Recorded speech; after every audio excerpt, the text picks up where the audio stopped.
Iris back again with United Women of Color. We're here at our second historic marker location. This one is for Huntsville's first Black women voters.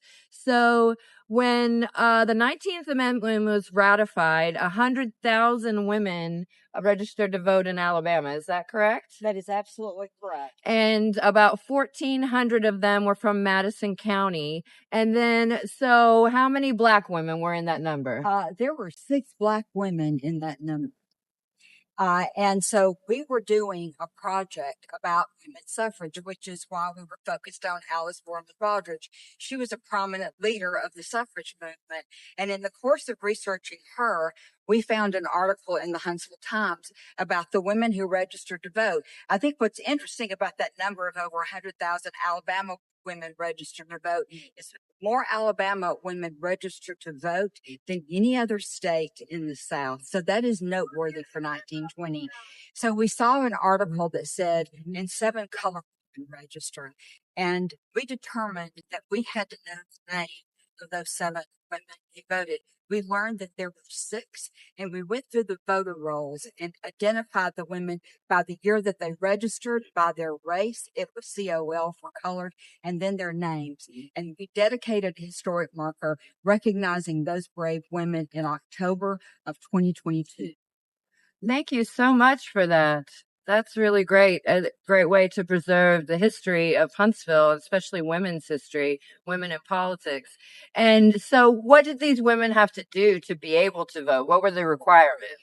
Well, Alabama's 1901 Constitution had been specifically crafted in order to deny voting rights to poor white Alabamians and most Black Alabamians. So, in order to register to vote in 1920, you had to be a property owner because you had to show that you paid revenue taxes. You had to pay a poll tax of $1.50, and that may seem like a little bit now, but $1.50 in 1920 was $47.50, and it was cumulative. So if you didn't pay your poll tax one year, the next year you were paying 2 times $47.50. So as time passed, it became more and more difficult for poorer people to register to vote. And you also had to pass a literacy test. And all of this had to be done to the satisfaction of county registrars, all of whom were male and white. So when we looked at the 6 Black women who registered to vote, it's very important to understand there were more than 6 Black women that qualified to register.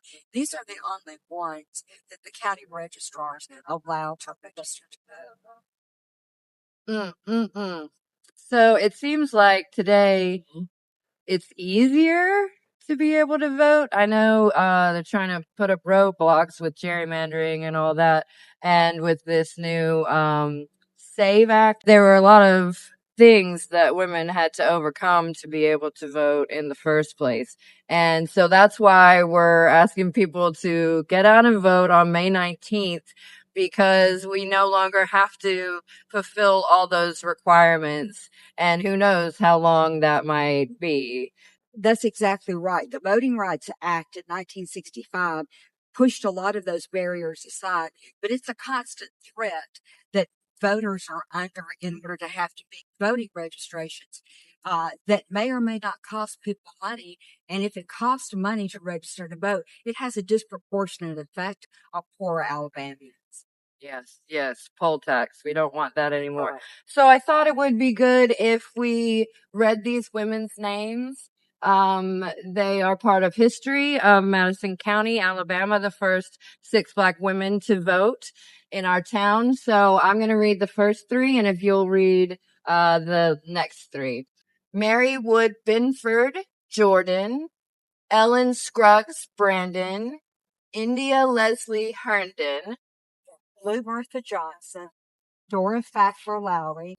And I just want to point out, when we were looking at the legacy of these women, Dora Fackler Lowry was the mother of the Reverend Dr. Joseph Lowry. So when we connect Black activism and the civil rights movement, it was happening in the homes of these women. And Celia Horton Love McQuarrie. Great. Thank you so much. And I don't know if I said your name in the beginning, so I'm going to say it now. This is Donna Castellano. She's the executive director of the Historic Huntsville Foundation. And I just appreciate you so much showing up for us today and giving a little bit of context and history for women in Huntsville and their voting rights. And we just appreciate you. Thank you, Donna. Well, it's an honor to be here. If anyone would like to know more about these women, all you have to do is email me at donna@historichuntsville.org. We do regular walking tours and we have exhibits in Harrison Brothers Hardware that gives more information about these women, and it would be a pleasure to share it with you. Thank you so much, Donna. Thank you.